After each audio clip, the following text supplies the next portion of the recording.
ये पूछना चाहता हूं, जिस पेपर का नाम ही क्वालिफाई है, अगर क्वालिफाइड बच्चों को अगला मेंस पेपर देने का मौका सरकार नहीं दे सकती तो उस क्वालिफाई शब्द के क्या मायने हैं? ये सवाल आज हरियाणा सरकार से पूछना चाहते हैं। आज हम लोगों के बीच में सोनीपत से जो विधायक हैं सुरेंद्र पवार जी, वो कुछ बात रखना चाहते हैं। वे हमारे बीच में आए हैं, जोरदार तालियों से उनका स्वागत करें।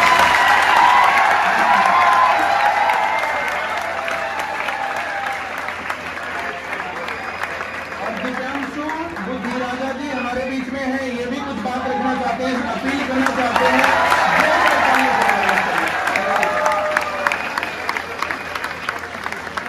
आप 2 मिनट बैठिए सर, मैं पूरी बात बताता हूँ, उसके बाद फिर जो है मैं आपको बुलाता हूँ।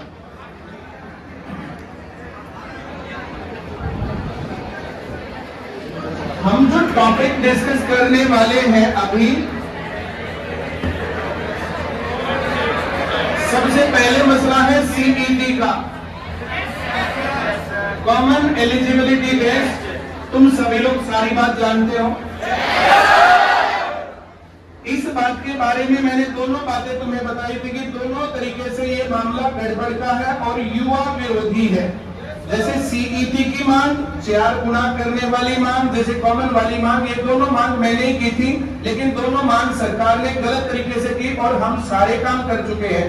प्रोटेस्ट हम कर चुके हैं, सभी नेताओं से, मंत्रियों से, मुख्यमंत्री से मिल चुके हैं, कहीं कोई सुनवाई नहीं है। पूरा जो है ऐसा मामला हो गया कि बस पूछो ही मत। आप जैसे जहां पर भी जाते हैं, बातें रखते हैं, तो मामला सुनाई ही नहीं देता उनको, बिल्कुल जो सत्ता के नशे में चूर, ये मसला यहाँ पर चल रहा है। तो सीईटी क्वालिफाई करने के लिए जो कमेटी बनी थी, उस कमेटी के लोग इन लोगों के पास गए थे, बुद्धिराजा जी के पास गए थे। ये युवा कांग्रेस कमेटी प्रदेश अध्यक्ष है, तो इन लोगों के पास गए और कांग्रेस पार्टी के पास, दीपेंद्र हुड्डा के पास, उन लोगों ने जो है जाकर के जो है सारी बात जो है सुनी और फिर इन लोगों ने एक प्रोटेस्ट करने का जो है वो बनाया है मन कि अगर सरकार 4 दिन तक उसको क्वालिफाई नहीं करती है तो फिर एक प्रोटेस्ट किया जाएगा। मैं दोबारा से, विधायक जी आप लोग भी सुनना और सभी लोग सुनना जरा जो इस बात के ऊपर। जैसे गड़बड़ क्या है, पहले गड़बड़ कह रहे थे कि जितनी पोस्ट है उस पोस्ट में जितनी कैटेगरी है उस कैटेगरी का 4 गुना बुलाया जाएगा। तो इसके अंदर मैंने तुम लोगों को पूरी बात समझाई थी तब भी। मान लिया पुलिस के 5000 पोस्ट आई और 5000 पोस्ट की आधी मान लिया जर्नल की है 2500, तो 2500 गुना 4, 10,000 जर्नल के कैंडिडेट बुलाए जाएंगे। मैं तुमने जो बात समझ में आया? वेरी गुड, बहुत बढ़िया। आप लोगों को समझ में आ गया तो मेरी पूरी उम्मीद है कि नेतागण को भी समझ में आ गया होगा। अब ऐसे ही क्लर्क की 5000 वैकेंसी फिर आ गई, उसमें जर्नल फिर से 2500 बच्चे हुए, 2500 गुना 4 फिर से 10,000 बुलाए गए। तो ये 10,000 2 केस है। एक, इन्हीं 10,000 को बुलाए, नंबर 2 दूसरे 10,000 को बुलाए। पहले कहानी ये थी कि इन्हीं 10,000 लोगों को बुलाया जाएगा, तो ऐसा करने से जितनी पोस्ट है उनसे भी कम कैंडिडेट्स को बुलाया जाएगा। ये पहली गड़बड़ थी। ये बात उठाई गई, ऊपर तक पहुंची। मैंने पहले वीडियो जो बनाई थी, क्लास में बनाई थी, उसको काट के मैंने सरकार तक पहुंचाया था। उन लोगों ने अब क्या कहा कि नहीं, इनको रिपीट नहीं करेंगे, इनको रिपीट नहीं करेंगे। तो ये टॉपर्स के साथ सरासर धोखा हो गया। जिन बच्चों को पुलिस की भर्ती के लिए ऊपर के 10,000 जनरल कैंडिडेट बुला लिए, जिनमें से 2500 लगने हैं और 7500 रह जाने हैं, तो ये 7500 रह गए और ये इंटेलिजेंट लोग हैं। मैंने जो कहा समझ में आ गया?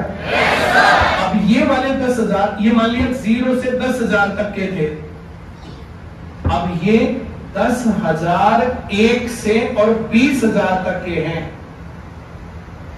ये रैंक ज्यादा लेने के बाद भी, नंबर ज्यादा लेने के बाद भी ये रह गए, और ये कम रैंक लेने के बाद भी फिर भी इनमें से नंबर आएगा। फिर मान लिया वैकेंसी आ गई 2000 पटवारी की 2000 वैकेंसी में से 1000 जनरल के हैं, तो 1000 गुना 4, 4000 लोग बुलाए जाएंगे। अब जो है ये 20,000 1 से और 24,000 तक के बुलाए जाएंगे। इनमें से लगने हैं 2500 और 7500 फिर रह जा रहे हैं। इनसे ज्यादा रैंक लेने के बावजूद रह जाएंगे और इन सब से ज्यादा रैंक लेने के बावजूद 7500 रह जाएंगे। अलग अलग लोगों को बुलाने की अब डिमांड हो रही है, अलग अलग लोगों को डिमांड में बुलाया गया। तो जो टॉपर्स हैं वो चैन की नींद नहीं सो सकते, उनकी नींद उड़ेगी।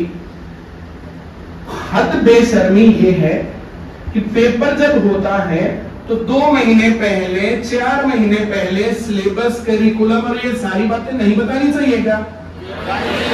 अब पेपर कब होगा, किसका होगा, किसको पेपर देना है, क्या सिलेबस आना है, क्या सिलेबस नहीं आना है, पूर्ण रूप से अंधकार है। इस बात को हम नेताओं को, सांसदों को, विधायकों को, मंत्रियों को, तुम सब लोगों के सामने मैंने सारी रिपोर्टिंग की है, सब लोगों को जाके मैंने बताया है। मैं तो कह रहा हूं समझ में आ रहा है? yes, अब सीईटी के मेंबर्स हैं, सीईटी क्वालिफाइंग कमेटी वाले लोग हैं, वे लोग इनके पास गए, इन लोगों ने मुझे अप्रोच किया। तो मैंने इन लोगों को कहा, देखो जी, मैं पॉलिटिकल पार्टी में बिल्कुल भी किसी कार्यक्रम में ना मैं भेजूंगा ना मैं बोलूंगा, लेकिन आप बच्चों को जाकर के बता सकते हैं। इन्होंने कहा कोई पॉलिटिकल कार्यक्रम नहीं है, कोई पॉलिटिकल एजेंडा नहीं है। अब बच्चे हमारे पास आए, बच्चों की सपोर्ट करने के लिए, बच्चे ही नहीं आएंगे तो फिर कौन आएगा? मैंने जो बोला समझ में आ गया? yes, कुछ और बात तुम मुझे पूछना चाहते हो तो मुझे बताओ। नहीं पूछना चाहते, मैं बता देता हूं। हम लोगों की सर जी कुछ डिमांड्स और भी हैं। एक, सीईटी क्वालिफाइंग होना चाहिए, इस पर तो कोई राय है ही नहीं।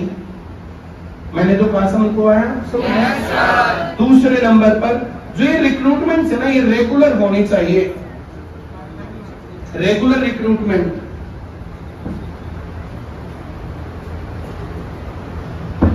तीसरे नंबर पर जो रिक्रूटमेंट्स हैं वो फेयर होनी चाहिए।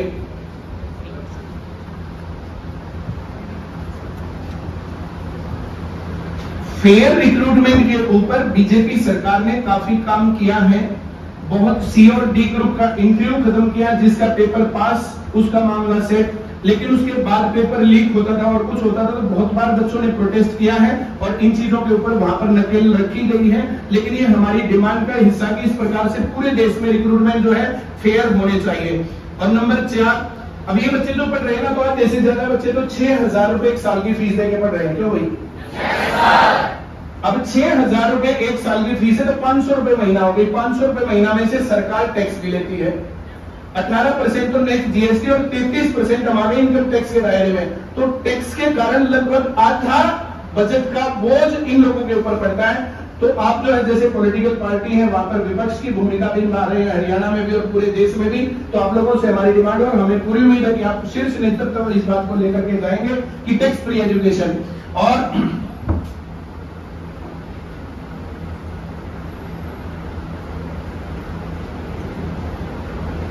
एक बहुत बड़ी देश के अंदर त्रासदी हुई, बहुत भयंकर गड़बड़ हुई, जिसकी तरफ ध्यान ही नहीं है। ये कांग्रेस पार्टी ने किया था जी। 2009 में नो डिटेंशन पॉलिसी चालू की थी।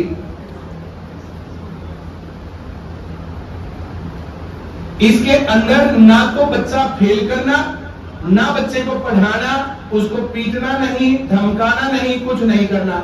इसके चलते देश में एजुकेशन का लेवल मेरे ख्याल से ग्राउंड लेवल पर पहुंच गया है। अब रही सही कसर 2009 से 2014 में सरकार बदली। मैं लगातार तब से आज तक डिमांड उठाता आया हूं और जो हमारे शिक्षा मंत्री थे रामविलास शर्मा जी, 20 बार मैंने कहा कांग्रेस ने बनाई है। मैंने कहा आप वो सरकार में आप क्यों नहीं बदल देते? अब 2014 के बाद 2019 के बाद भी कंवरपाल गुर्जर जी थे, इन्होंने नई एजुकेशन पॉलिसी ले आए। न्यू एजुकेशन पॉलिसी और देश की शिक्षा का बंटाधार करेगी। इससे पहले अभी एजुकेशन के ऊपर जो एजुकेशन है तो 2 to 3% जो है एजुकेशन पर खर्च होता है, पर इसको खर्च को कम करने की कहानी चल रही है। ऑटोनॉमस नाम सुनने में बहुत अच्छा लगता है, स्वायत्त संस्थान बहुत अच्छा नाम लगता है, लेकिन इसके चलते शिक्षा महंगी हो जाएगी, प्राइवेट हो जाएगी। अब जो सरकार का दायित्व है उससे सरकार पीछे हट रही है। तो मैं आप लोगों के ध्यान में ये लाना चाहता हूं कि नो डिटेंशन पॉलिसी को बंद किया जाना चाहिए। और जो ये स्वायत्त संस्थान है ये खत्म होने चाहिए। और कितना ही बढ़िया हो, पूरे देश के अंदर एजुकेशन का लेवल, फ्री एजुकेशन हो सबके लिए हो और अच्छी क्वालिटी हो। सरकार क्यों मेंटेन नहीं कर सकती इस प्रकार से? आज जो ये भ्रष्टाचार का दौर है, अब जो बिना खर्ची बिना पर्ची की कहानी जो एक इतनी बात जो सामने, अब जो है पिछले 2019 से और 2014 से 2019 वाले मसले के ऊपर बहुत सारे बिना खर्ची पर्ची के जो है सिलेक्शन हुए। इस बात का मैं गवाही देता हूं, बच्चे भी गवाही देते हैं। लेकिन 19 से जो 2024 वाला दौर है, ये पता नहीं कहां क्या दिक्कत आई क्या नहीं आई और हमें नहीं पता। एक भी भर्ती नहीं हुई है। हरियाणा को बेरोजगारी में नंबर 1 बना दिया गया है। इस दौर में जैसे बहुत सारी बार विधायक जी आपके सामने तो जो है मैंने शोज में और बाकी जगहों पर भी डिमांड उठाई, बात उठाई है, बहुत बुरा हाल है। और युवाओं के लिए हम लोगों ने प्रोटेस्ट भी किए हैं, अब हम चंडीगढ़ भी गए हैं, गिरफ्तारी भी की है, सारा काम किया है, लेकिन उसके बावजूद भी सुन कोई नहीं रहा है। इस प्रकार से काम हो गया है कि जो कान पर जू रेंगी नहीं रही है। तो अगर आप इस बात को विधानसभा में भी और खुले मंच पर मैदान में भी इस बात को खुद उठाएंगे, बोलेंगे और पूरे देश के मंच पर इस बात को उठाया जाएगा, तो फिर युवा तहे दिल से आपके साथ है। मैं इन बच्चों की तरफ से ये मेरी बात को 100% एग्री करेंगे। सीईटी और सीईटी क्वालिफाई नहीं किया और रेगुलर भर्ती नहीं की और टैक्स फ्री एजुकेशन नहीं किया तो बीजेपी की 40 सीट है। अभी कुछ दिन पहले मैं संजय, क्या नाम है, करनाल से विधायक संजय भाटिया जी से मिला था, एमपी, हाँ संजय भाटिया जी से मिला था। मैंने कहा 40 सीट आप लोगों की HSSC कलर के कारण हो गई। HSSC कलर के पेपर में जो गड़बड़ थी वो मैंने बताई थी। अगर आपने टाइम पर लिया होता तो अब की बार 75 पार, और ये मामला पार होता, सीट आती उनकी 75 ही, अब की बार 75 पार, लेकिन 40 पर जाके अटकी। क्यों? HSSC का कलर भी 90 नंबर का था, 40 नंबर का आता था बच्चों को। एक मीम्स बनाई थी एक लड़की ने, बहुत वायरल हुई थी, बहुत ज्यादा। टिकटॉक के साथ वो वायरल मीम भी खत्म हो गई, वरना मैं दिखाता कि खट्टर साहब पेपर हमारा भी 90 का था और पेपर आपका भी 90 का ही है। हम भी ये सोच रहे थे हमारे 75 पार, और आप भी ये सोच रहे हो अब की बार 75 पार। हमारा पेपर आउट ऑफ सिलेबस आ गया है, पेपर आपका भी आउट ऑफ सिलेबस होना है। ना मारे 40 आने, ना तेरे 40 मारे में।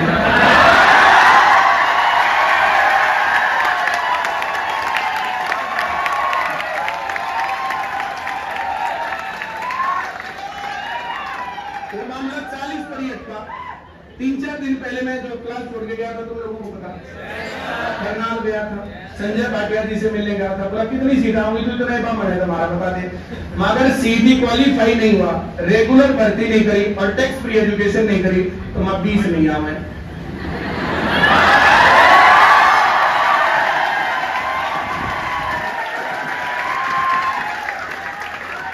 ये कर दिया तो 60 हो जाएंगी, ये तो कर दिया तो 20 बढ़ जाएंगी, और नहीं कर दिया तो 20 घट जाएंगी। मैं आप लोगों को भी कह रहा हूं साहब, 30 सीट का मसला है।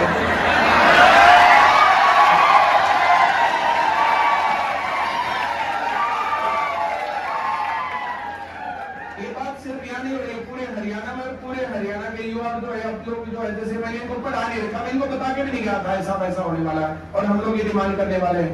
30 सीट से आप लोगों की 60 हो सकती है, या मैं क्या बोलूँ।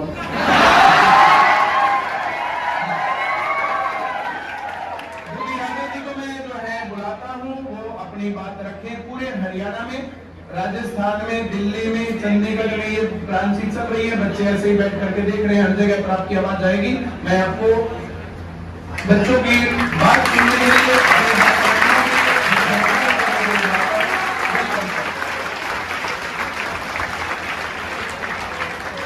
आप माइक कैसा यूज करते हो, हमें ऐसा यूज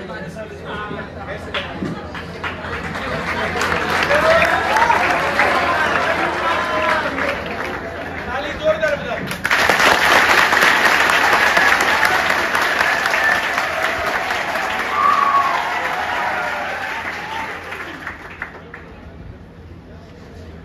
हेलो, सबसे पहले तो मैं यहां आईसीएस इंस्टीट्यूट में ये प्लेटफॉर्म आप लोगों के लिए जो हम आवाज उठा रहे हैं, ये प्लेटफॉर्म हमें प्रोवाइड करने के लिए माननीय प्रेमल सर का दिल की गहराइयों से धन्यवाद करता हूं।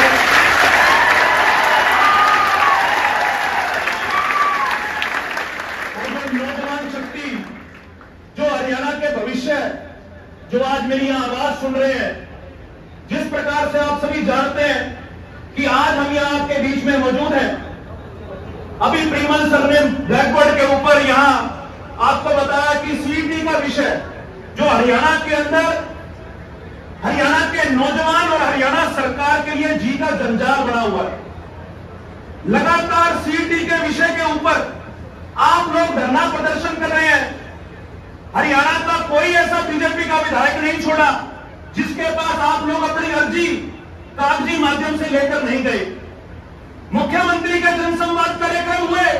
अगर मैं कुरुक्षेत्र के अंदर शाहबाद की बात करूं तो वहां सीईटी के बच्चों ने मुख्यमंत्री के कानों तक अपनी बात पहुंचानी चाहिए, लेकिन उनकी बात को वहीं दबा दिया गया। संजय भाटिया जी का जिक्र किया। मेरी सीईटी के जो संघर्ष समिति के जो आपके लीडर साहिबान है, उनसे मैं रेगुलर टच में था। उन लोगों ने मुझे बताया कि हमारी संजय भाटिया जी से बात चल रही है। हमने कहा बहुत बढ़िया, अगर सरकार आप सबको मौका देती है, अगर सरकार ये कहती है कि 3,57,000 जितने विद्यार्थी सीईटी में क्वालिफाई हुए हैं, उन सभी को फाइनल पेपर देने का मौका अगर सरकार देती है, तो हम सरकार के इस फैसले का स्वागत करेंगे। हम इस मुद्दे के अंदर, इस मुद्दे को किसी भी प्रकार से राजनीतिक रूप हम लोग नहीं देना चाहते। इसीलिए इस मामले को पॉलिटिकल हमने शुरू से रखा। हमने अलग अलग प्लेटफॉर्म्स पर, चाहे वो सोशल मीडिया की बात हो, चाहे वो मीडिया के अंदर बयान देने की बात हो, हमने इसको पूर्ण रूप से पॉलिटिकल रखा, क्योंकि हम ये समझते हैं, ये जानते हैं कि अगर कल को सरकार को यह हो जाएगा कि कांग्रेस इस मुद्दे को उठा रही है, तो वो उसे राजनीतिक रूप दे देंगे। लेकिन हार के जब आप लोगों के पास कोई और चारा नहीं बचा, जब सत्ता दल ने आपको हर मोर्चे पर नकार दिया, जब सत्ता दल ने आपको अपने दरवाजे से वापस मोड़ दिया, तब आपकी संघर्ष समिति के लोग दिल्ली के अंदर चौधरी दीपेंद्र सिंह हुड्डा जी से, जैसा प्रेमल सर ने बताया, उन्होंने आज से 15 दिन पहले दिल्ली चौधरी दीपेंद्र सिंह हुड्डा जी से मुलाकात करी और उन्होंने अपना रोना बताया कि हरियाणा के अंदर आज ये हालात है कि जिस पेपर का नाम सीईटी क्वालिफाई हरियाणा सरकार ने रखा है, उसमें क्वालिफाइड बच्चों को ही आगे पेपर देने का जो है अवसर नहीं प्राप्त हो रहा। मैं हरियाणा सरकार से यह पूछना चाहता हूं, जिस पेपर का नाम ही क्वालिफाई है, अगर क्वालिफाइड बच्चों को अगला मेंस पेपर देने का मौका सरकार नहीं दे सकती, तो उस क्वालिफाई शब्द के क्या मायने हैं? यह सवाल आज हरियाणा सरकार से पूछना चाहते हैं। दीपेंद्र सिंह हुड्डा जी ने, जो कि युवाओं का मुद्दा है, मेरी जिम्मेदारी लगाई। मैं वो व्यक्ति हूं, आप में से कई लोग जानते होंगे, जब मैं एनएसए हरियाणा का अध्यक्ष था तो हरियाणा में कोविड टाइम में सरकार ने, मनोहर लाल खट्टर सरकार ने ऑफलाइन पेपर कराने का फैसला लिया था। आप में से कई लोग मुझे जानते हैं, हरियाणा सरकार के फैसले को 4 बार माननीय हाईकोर्ट में चैलेंज करके यूटर्न कराने का फैसला और ऑनलाइन कराने का काम मैंने किया। हमारी ये जिम्मेवारी लगी, दीपेंद्र सिंह हुड्डा जी ने हमारी ये जिम्मेवारी लगाई कि इस मामले को जोरों शोरों से उठाया जाए और सरकार को मजबूर किया जाए कि सरकार इस फैसले को यूटर्न ले और 3,57,000 सीईटी के सभी क्वालिफाइड जो है अभ्यर्थी, उनको पेपर देने का अवसर प्राप्त हो।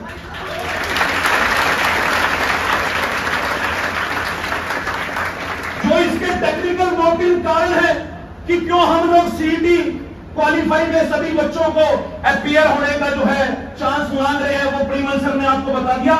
मेरे से शायद बेहतर तरीके से आप जानते हो उस चीज को। जो पहला है कि 4 गुना इन्होंने फॉर्मूला कर दिया। सवाल ये पूछते हैं मनोहर लाल खट्टर जी से, बताओ कि किस आधार पर यह फॉर्मूला 4 गुना करा गया? जब हरियाणा के लगते राजस्थान में यह 15 गुना है, जब हरियाणा से लगता यूपी में यह 10 गुना है, जब सेंट्रल गवर्नमेंट में कई गुना बनाए गए, तो हरियाणा में यह अनोखा फैसला 4 गुना वाला क्यों बुलाया गया? यह सवाल हम मनोहर लाल खट्टर सरकार से पूछना चाहते हैं। दूसरा सवाल हम यह पूछना चाहते हैं, जिस प्रकार से अब पता लगा, जो लास्ट आपकी नोटिफिकेशन एचएसएससी ने इशू करी है, कि 20 जून को आप लोगों के एडमिट कार्ड इशू होंगे और 24 जून को आपकी परीक्षाएं होंगी। मैं चैलेंज करता हूं मनोहर लाल खट्टर को, मैं हरियाणा सरकार के किसी भी विधायक को चैलेंज करता हूं कि 20 तारीख को आप भी अपना एडमिट कार्ड निकलवा लो और 24 तारीख की किसी भी परीक्षा में अपीयर हो, अगर पास होकर दिखा देना, हम आपको चैलेंज करेंगे।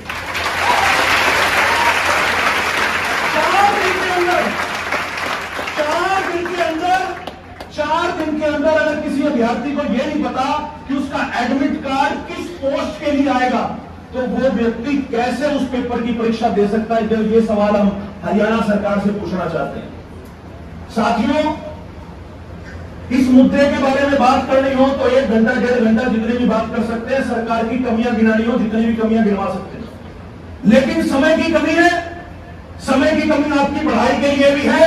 और हम लोगों ने परसों चंडीगढ़ के अंदर आपकी संघर्ष समिति के कुछ साथियों के साथ हमने चंडीगढ़ में प्रेस कॉन्फ्रेंस करी। उस प्रेस कॉन्फ्रेंस में 12 तारीख को हमने हरियाणा सरकार को 4 दिन 96 घंटे का अल्टीमेटम दिया।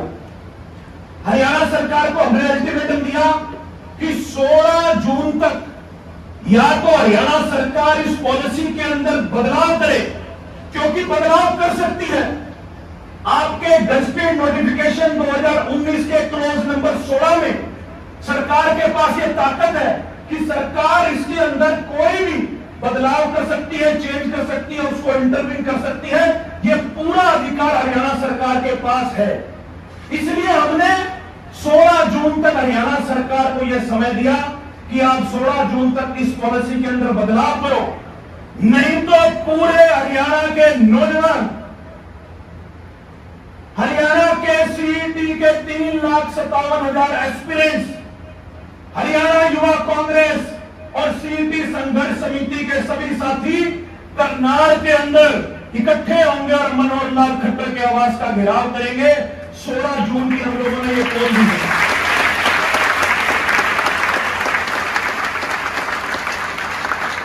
मैं आज आपके बीच में यहां आया हूं क्योंकि 13 तारीख कल संजय भाटिया की मनोहर लाल खट्टर जी से मुलाकात हुई है। सोशल मीडिया पर फोटोज भी वायरल हुई है, लेकिन उसमें कोई भी आप लोगों के लिए इस मुद्दे पर रिलैक्सेशन मुझे नहीं लगता कोई आया है। तो इसलिए हम आज आपके बीच में ये आह्वान करने आए हैं, आपसे रिक्वेस्ट करने आए हैं, आपसे विनती करने आए हैं। मुद्दा आपका है। आप लोगों ने सरकार के सारे दरवाजे खटखटा लिए, प्रदेश के मुख्यमंत्री के पास आप जाइए, लेकिन आपका कोई हल नहीं निकला। अब हम लोग, क्योंकि विपक्ष का यह फर्ज बनता है कि जब भी सरकार कोई गलत काम करे तो उसको आईना दिखाने का काम हमारा है, तो हम लोगों ने यह फैसला लिया है कि आने वाली 16 जून परसों हरियाणा के अंदर सभी नौजवान साथी जितने भी मेरी आवाज सुन रहे हैं, आप सबसे मैं ये विनती करूंगा कि आपकी लड़ाई लड़ने हम लोग करनाल के अंदर 16 जून को एनडीआरआई चौक करनाल दोपहर 2:30 बजे हजारों की संख्या में नौजवान साथी वहां इकट्ठे होंगे और इस प्रदेश सरकार से सीईटी के मामले पर स्पेसिफिकली हम लोग सवाल पूछेंगे। तो मेरी आप सबसे एक गुजारिश है कि आप सभी साथी, आपका क्योंकि ये लास्ट है टाइम, लास्ट अटेम्प्ट है। सर ने बताया हिसार में प्रदर्शन हुए, पंचकुला में प्रदर्शन हुए, अलग अलग जिलों में प्रदर्शन हुए, लेकिन एक बड़ा जो इंपैक्ट डालने का टाइम है वो अब है, वो 16 जून का टाइम है। भगत सिंह जी एक बात कहा करते थे कि बैरों को सुनाने के लिए धमाकों की जरूरत होती है, तो ऐसा एक धमाका 16 जून को आप लोगों को सभी ने चला है।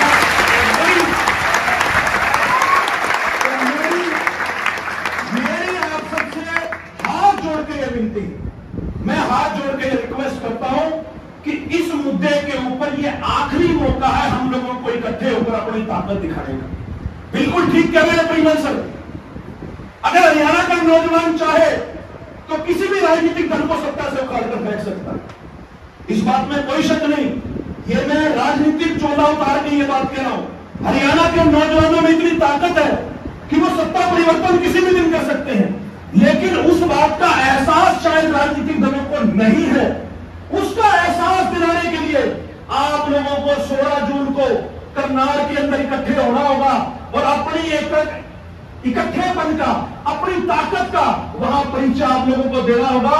तो मेरी दोबारा से आपसे अनुरोध है कि आप सभी साथी 16 जून दोपहर 2:30 बजे हम लोग NDRI चौक करनाल पर इकट्ठे होंगे। चौधरी दीपेंद्र सिंह हुड्डा जी जो राज्यसभा सांसद है वो इस प्रोटेस्ट को लीड करेंगे। CET संघर्ष समिति के जो आपके लोग हैं वो साथ चलकर इस प्रोटेस्ट को लीड करेंगे। और मैं ये आपको विश्वास से कहता हूं, बहुत डरपोक लोग हैं सत्ता में बैठे लोग, कोई बहुत दलेर लोग नहीं है, मैंने देखा हुआ है,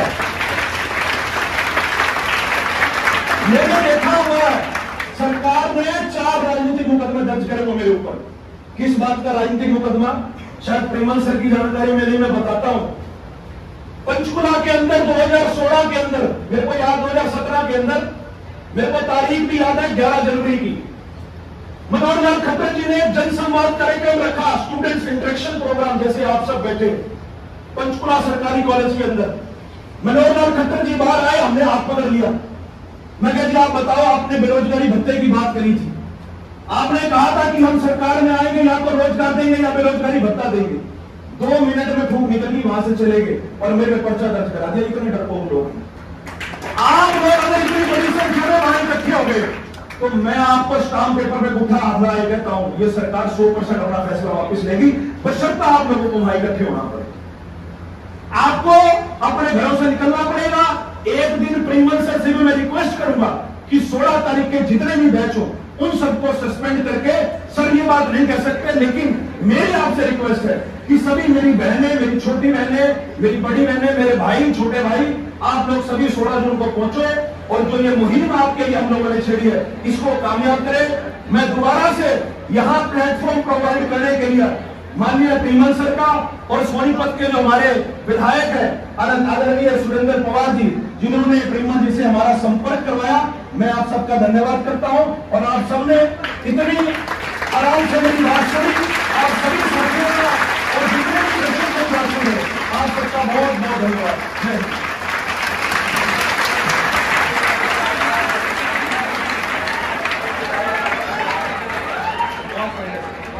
धन्यवाद, थैंक यू वेरी मच। तालियां जोरदार बजाओ।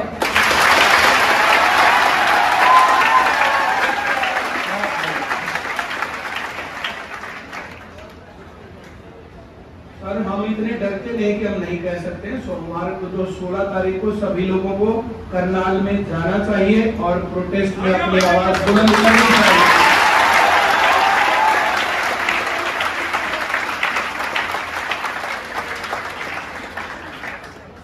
हमारी तो बात भाई साहब बिल्कुल सीधी सीधी है, जो हमारा मुश्किल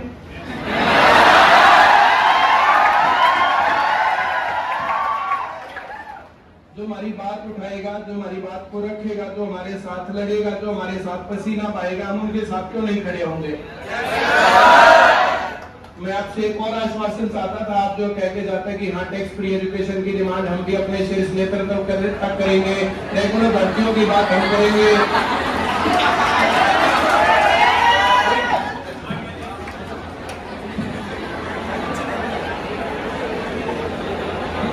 मैं ये बात जब आगे बात बोल रहे थे, मैं ये पॉइंट्स नोट्स के अंदर देख रहा था, जो चीजें आपने बात करी, रेगुलर भर्ती की आपने बात करी, हमारा 2024 के लिए हम लोग मैनिफेस्टो भी तैयार करें। मैं आप सबकी जानकारी के लिए बता देता हूं, HSSC के और जो जितने भी आप एस्पिरेंट्स हैं जो अलग अलग भर्तियों की सरकारी की तैयारी कर रहे हैं, उन सबसे मैं संपर्क कर रहे हैं, हम लोग बात कर रहे हैं कि आप लोग बताइए कि 2024 में हमारा युवाओं को लेकर मैनिफेस्टो क्या हो। तो जो आप रेगुलर भर्ती की बात कर रहे हैं, तो उसमें हमें एक चीज निकल के आई जो मैं आप सबके साथ शेयर करना चाहता हूं, जो हो सकता है 2024 में हम लोग उसके ऊपर स्टडी करके उसको हम अपने मैनिफेस्टो एजेंडे में शामिल करवाएंगे। एग्जाम कैलेंडर या जॉब कैलेंडर हम कह सकते हैं। एक साल पहले आपको यह पता होगा कि किसकी कब भर्ती कहां निकलेगी। जो अब आपको असमंजस रहता है ना कि कौन सी भर्ती कब निकलेगी, कहां निकलेगी, तो इसके ऊपर हम लोग काम कर रहे हैं कि हम लोग ये ऐलान करेंगे कि अगर हमारी सरकार आएगी तो हम लोग एक जॉब कैलेंडर, जो एग्जाम कैलेंडर कह सकते हैं, वो हम लोग इशू करेंगे। और जो टैक्स फ्री एजुकेशन की सर आपने बात करी, बिल्कुल ये पार्टी स्तर पर ये चीजें होती हैं, मैं यहाँ कोई बड़ी बात नहीं कह के जाऊंगा, लेकिन आप लोगों ने जो 4 पॉइंट उठाए हैं उनको 100% माननीय विधायक जी भी यहाँ बैठे हैं, हम लीडर ऑफ अपोजिशन से भी बात करेंगे और केंद्रीय नेतृत्व कांग्रेस का है वहां भी आपकी बात पहुंचाएंगे। और बिल्कुल मुझे लगता है कि 2024 में जरूर हम इसको अपने पार्टी के एजेंडे में शामिल करेंगे। बहुत बहुत धन्यवाद।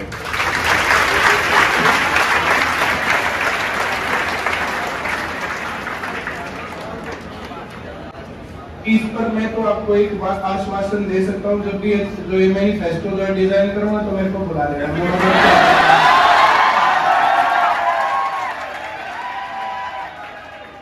पानीपत में इंडिया न्यूज हरियाणा का एक प्रोग्राम चल रहा था, मैं आपको एक घटना बताता हूँ। वहाँ पर जो है हमारी शिक्षा मंत्री जी जो है श्री कंवरपाल गुर्जर जी जो वहाँ पर आए हुए थे, और वहां पर जो है मैंने उनसे पूछा था भाई नई शिक्षा नीति में ये होगा वो होगा फलाना होगा, मैंने कहा इम्प्लीमेंट कौन करेगा? तो बोले जो है हमने 2 लाख लोगों से पूछ करके नई शिक्षा नीति बनाई। मैंने कहा हरियाणा में 2 लाख लोग बुलाए, परिमल कुमार का नाम याद नहीं आया। उस दिन के बाद वो मेरे से थोड़े से ज्यादा रुष्ट रहते हैं, जैसे फोन करके मिलना हो मिल लेंगे, बात करनी हो बात कर लेंगे, कोई डिमांड देंगे वो भी हो जाएगा, लेकिन पब्लिक ट्रांसपोर्ट उसमें नहीं मिलेंगे, कहीं पर भी टीवी के प्रोग्राम में नहीं मिलेंगे। और अब तो जो है सीएम साहब भी मेरे सामने जिस प्रोग्राम में बोला जो परिमल आएगा तो मैं नहीं जाऊंगा। जो बातें हम लोगों ने डिमांड्स उठाई, जो बातें हमने की, सीधी सी बात है और हम लोगों को कुछ भी नहीं करना। भाई आमने सामने जो भी बातें हो, मेरी आपसे भी बहुत बातें नहीं हुई, मैंने बच्चों से भी बात नहीं करके गया था कि भाई कौन आ रहा कौन नहीं आ रहा, मेरे ख्याल से नहीं बताया था भाई मैंने, और हम क्या डिस्कस करेंगे ये भी नहीं बताया था। कोई भी आदमी यहाँ पर आकर के कोई भी बात रखना चाहे तो हमेशा हम तो जो है वेलकम करते हैं। विधायक जी कई बार यहाँ पर आए, कई बार अपनी बात रख के गए हैं, और मैं तो जो है विधायक जी हमारी बात सुनते भी हैं, धन्यवाद इस बात के लिए करता हूँ। लेकिन सरकार में जाने के बाद बहुत सारे लोग इस प्रकार से नहीं भी सुनते हैं, नहीं सुनते तो कोई बात नहीं, ये तो जो है जनता है, लोकतंत्र है और वोट का राज है। और ये युवा रक्त की गर्मी से इतिहास का पहिया चलता है।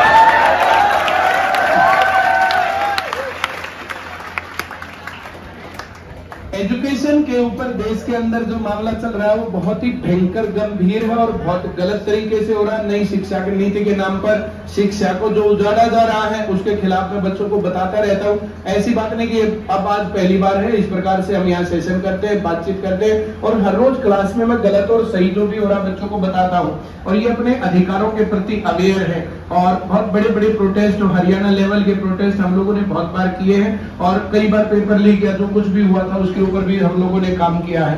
पर सीईटी के ऊपर उन लोगों ने बिल्कुल जो है बेशर्मी की हद कर दी है। सारा मसला बहुत बार बहुत अच्छे तरीके से डिमांड्स रखने के बावजूद भी और जो बिल्कुल वो हो गया है कि भाई जो बिल्कुल नहीं माननी है, बिल्कुल एंटी यूथ जो है सरकार हो गई है इस टाइम पर।